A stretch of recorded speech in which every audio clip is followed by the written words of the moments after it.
Hey y'all. Happy Monday, I guess it is. Got hour 8 of the pit finally. What, 3 weeks later? I don't know. 4 weeks I don't know. Anyway, hour 8, Rita returns. Yay! Oh, spoiler alert. Anyway, sorry. Anyway, so Dr. Heather pulls herself together in the bathroom after the miscarriage. Does an ultrasound on herself, and Robbie catches her in the act. Louis bounces back. Langdon and Santos and Robbie. The patient is missing meds, and Langdon blows it off.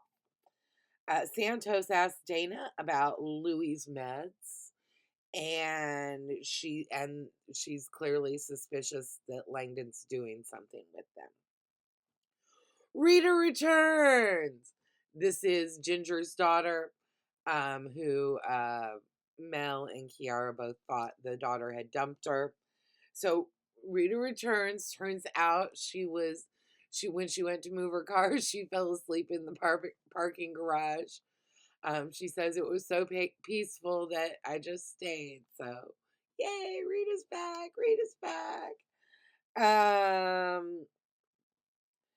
Dana gives Santos a rundown of the med system and explains there's really no way of knowing which lorazepam had been used to treat Louis earlier in the day. But Santos is clearly digging. Rocco. This is Heather, Santos, and McKay. This is a guy who's crushed his finger in an HVAC unit. He's an HVAC installer. Has his own business, it appears. And like the whole while he's and keep in mind Heather is fresh from losing her baby, and the whole time he's figuring there's something going on with her.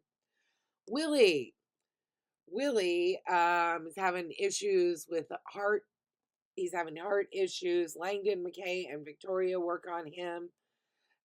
Turns out there's issues with his pacemaker. The patient's throwing out a lot of medical jargon. We are back to McKay, Santos, and Heather. Back with Rocco.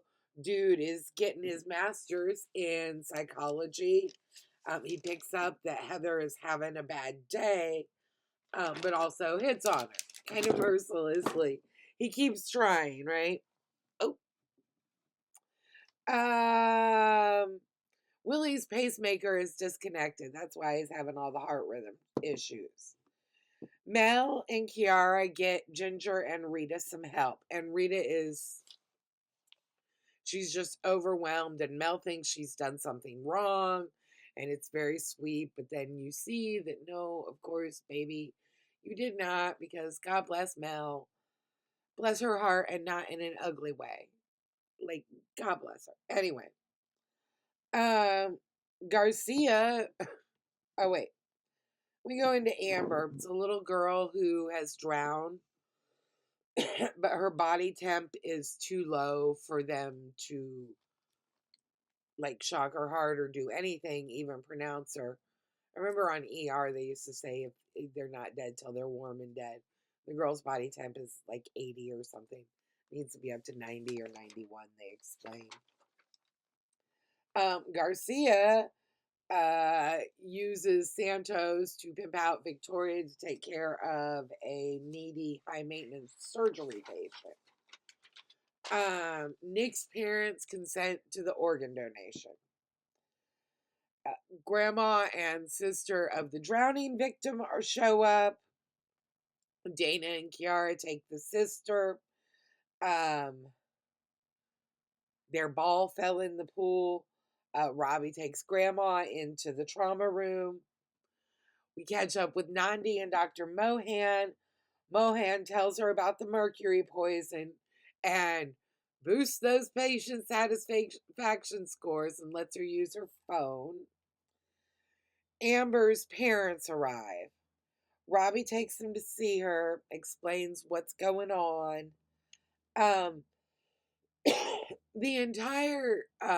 This entire trauma The room is so eerily quiet. It's like everybody kind of already knows what the outcome's going to be. And it's so somber, so quiet.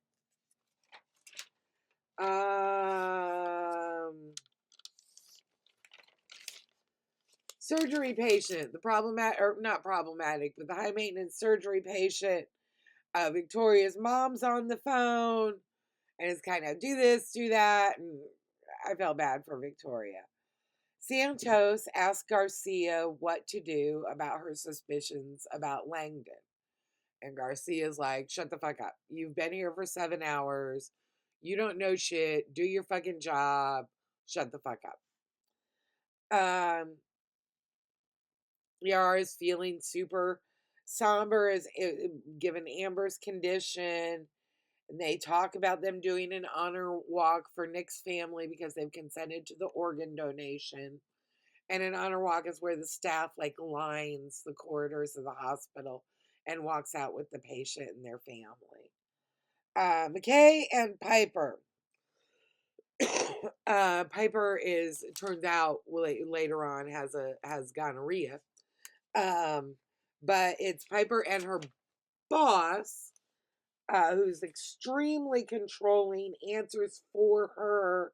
You can tell McKay's getting frustrated, feels like she might be getting trafficked.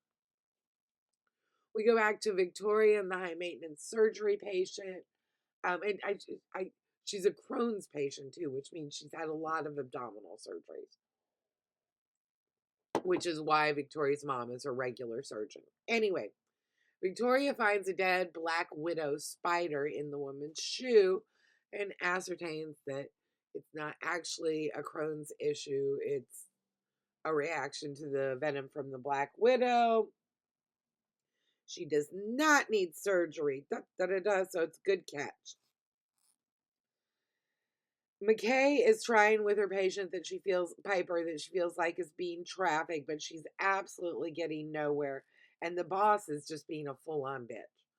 Full-on bitch. Willie's son arrives.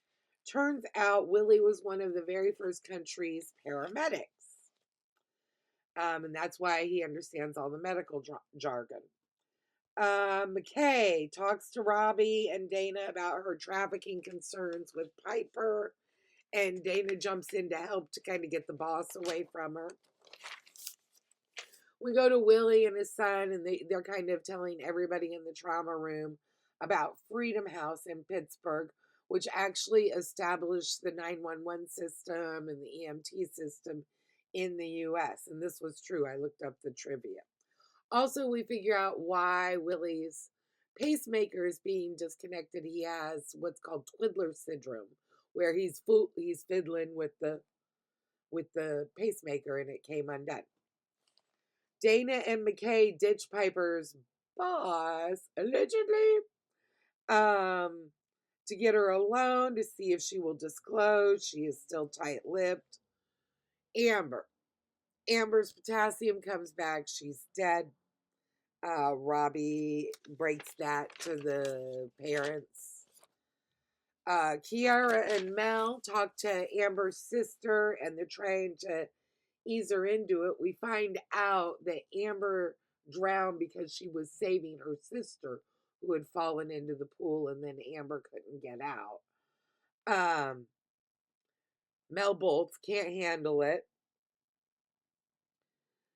Then she does come back, and Kiara then ditches Mel and kind of leaves, and so does Heather, kind of leaves her alone to try again with Bella, Amber's sister, and she doesn't actually tell her that she's died, but she gives her a teddy bear for Bella to tell whatever she wants Amber to know. It was a very good tool. And sometimes you need props, man. Sometimes words aren't enough. And it was very triggering and upsetting to Mel, and it was just it was heartbreaking when Amber talks to the teddy. Or when Bella talks to the teddy bear. And then we've got the honor walk, which is everybody, the staff lining up.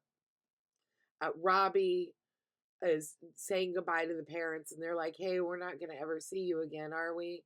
And Robbie's like, "Well, actually, we would kind of like, some of us here would like to go to Nick's funeral." And you could tell how much it meant to the parents, and it was so beautifully acted, controlled, but beautiful and emotional. So staff lines the walls as Nick and his family go for organ recovery. They load him up in the ambulance. Robbie's out there with Dana, and they watch him drive away, and that is the end of hour 8. Join me for my next Pitt recap, which will be hour 9. Which is piece of shit smacks and punches Dana episode. But take care, y'all. Have a good one. Bye.